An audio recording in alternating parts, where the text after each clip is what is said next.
C. Joseph Vijay எனும் நான்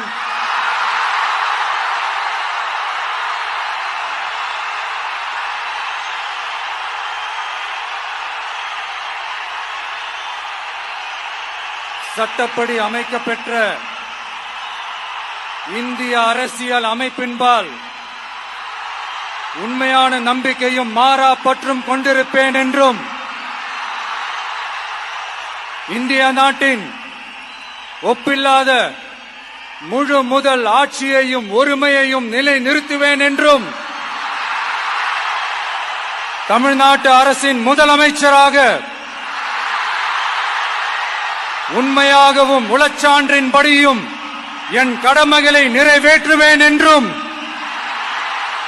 அரசியல் அமைப்பிற்கும் சட்டத்திற்கும் இணங்க அச்சமும் ஒருதலை சார்பும் இன்றி விருப்பு வெறுப்பை விலக்கி பலதரப்பட்ட மக்கள் அனைவருக்கும் நேர்மையானதை செய்வேன் என்றும் ஆண்டவன் மீது ஆணையிட்டு உறுதிமொழிகிறேன்.